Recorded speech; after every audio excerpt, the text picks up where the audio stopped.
Okay, before proceeding to the next chapter, just do it first, the activity reading check. Okay, turn your book on page 6. Okay, reading check. Match the two parts of the sentences. First, letter A. Thomas Fariner is a baker. Letter B. Thomas makes some bread for the king. Okay, just connect to the number 1. Okay, letter C. Harriet and Mary help Thomas to make the bread. Connect to number 7. Then letter D. Thomas doesn't close the oven door. Connect to number 8. Then letter E. Thomas goes to bed. Connect to number 2. And then letter F. An hour later, the shop is on fire. Connect to on number 5. Then letter G. Thomas, Anne, and Harriet jump across to the next door roof. Okay, match to the number 6. And last, Mary is afraid. So, match to the number 3. Okay, so next, words work. Okay, find the words from the chapter 1 to match the pictures. First picture, it's a king. Next, rat. Third picture is city. The next picture is follow. Then letter E, maid. Then letter F, wake up.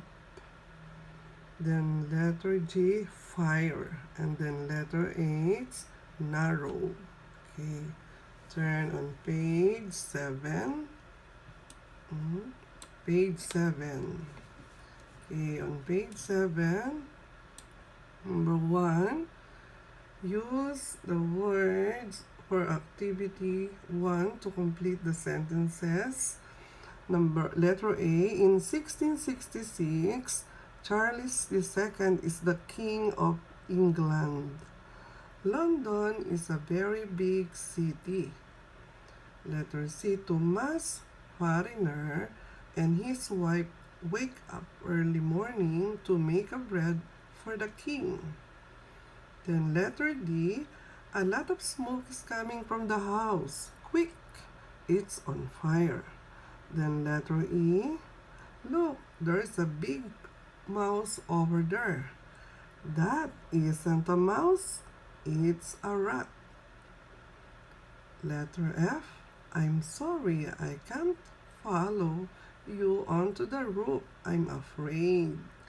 And letter G, the old streets in this town are very narrow.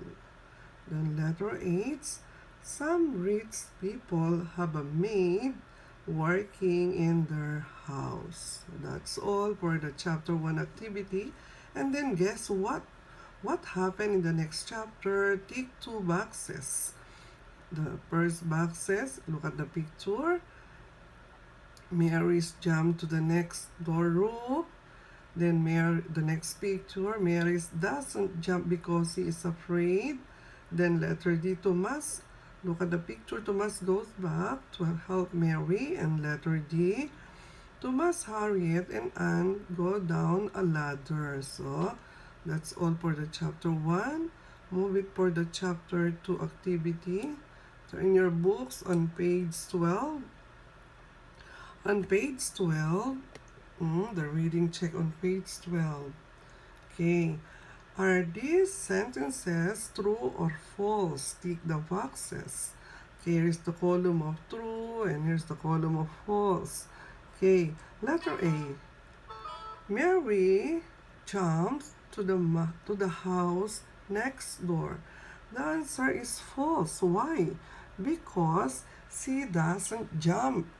She is afraid. So, next, letter B. Thomas wants to help Mary. What's the answer? True. Letter C. Thomas, Anne, and Harriet died. What's the answer? False. Why? Why? The answer is false. Because Mary only dies. Okay, now letter D. The house next to Baker's shop is soon on fire. So, what's the answer? True. Letter E. 100 firefighters come to Pudding Lane. What's the answer? False. Why? Because 25 firefighters come only, not 100 firefighters. Okay, letter F. Someone says the Lord Mayor live in a Pudding Lane. Okay, what's the answer? False. Why false again? Because someone says the Lord Mayor live in a Maiden Lane. Okay, and last, letter G. Thomas, Anne, and Harriet stay near the fire. What's the answer? The answer is false, not true. Why false? Because they go down to the river. Okay. Next, word work. Okay, look at the picture. Find the words from chapter 2 in the ladder. What's the first picture in the ladder? First words in the ladder. First is river. Then the next word that you asleep. And the next climb. Next to climb, strong. Okay. Next is wind. Next to wind, out of control. Okay, the next word, chief, and the last, spread. Okay, that's all for the words work. Okay, time to the next page, page 13. Page 13. Okay, on page 13, use the words to complete. Use the words from activity 1 to complete these sentences. The foreigner family climbed down the ladder. Okay, there is a very strong wind, and this make the fire worse. Letter C, the fire spread quickly to more houses. Then letter D, nobody can stop the fire because it is out of control. Okay. Letter E, the chief firefighter want to see the Lord Mayor. Then letter F, people say the Lord Mayor is asleep in his bed. And last, the foreigner family go down to the river Tame. Okay. Then the last activity, guess what? In the next chapter, we met Samuel Pepys. Look at this picture and tick the boxes again. Samuel Pepys, letter A, at 33 years old, at 73 years old.